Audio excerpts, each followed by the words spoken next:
The Necessary Cat. Now the first yellow-green spears of corn were dotted like fluttering ribbon ends along the furrows of broken sod. One evening Pa walked across the field to look at them. He came back tired and exasperated. "I've got to replant more than half the cornfield," he said. "Oh, Pa, why?" Laura asked. "Gophers," said Pa. "Well, this is what a man gets for putting in the first corn in a new country." Grace was hugging his legs. He picked her up and tickled her cheek with his beard to make her laugh. She remembered the planting rhyme, and sitting on his knee, she chanted it proudly. "One for the blackbird, one for the crow, and that will leave just two to grow."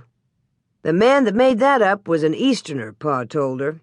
"Out here in the territory, we'll have to make our own rhyme, Grace. How's this for a try? One for a gopher, two for a gopher, three for a gopher, four don't go fur." "Oh, Charles," Ma protested, laughing. She did not think puns were funny, but she could not help laughing at the naughty look Pa gave her when he made one. He had no sooner planted the seed corn than the striped gophers found it. All over the field they'd been scampering and stopping to dig into the little spots of fine soil with their tiny paws.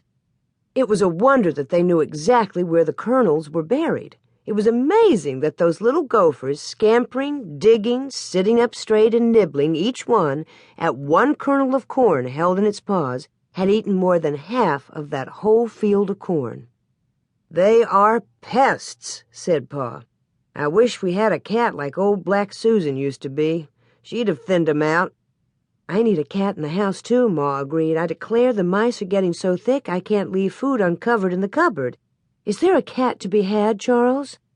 "There's not a cat in this whole country that I know of," Pa answered. "The storekeepers in town are complaining, too. Wilmarth's talking of getting a cat shipped out from the east." That very night, Laura was startled out of a sound sleep. Through the partition between the bedrooms, she heard a gasp, a grunt, and a sudden thud of something small and squashing. She heard Ma say, "Charles, what is it?" "I dreamed it," Pa said low. "I dreamed a barber was cutting my hair." Ma spoke low, too, because this was the middle of the night and the house was asleep. "It was only a dream. Lie down again and let me have some of the covers back." "I heard the barber's shears go snip, snip," said Pa. "Well, lie down and go to sleep," Ma yawned. "My hair was being cut," said Pa. "I never knew you to be upset by a dream before." Ma yawned again. "Lie down and turn over, and you won't go on dreaming it." "Caroline, my hair was being cut," Pa repeated. "What do you mean?" Ma asked, more awake now. "I am telling you," Pa said. "In my sleep I put up my hand and— Here! Feel my head." "Charles, your hair's been cut!" Ma exclaimed. Laura heard her sit up in bed. "I can feel it. There's a place on your head." "Yes, that's the spot," said Pa.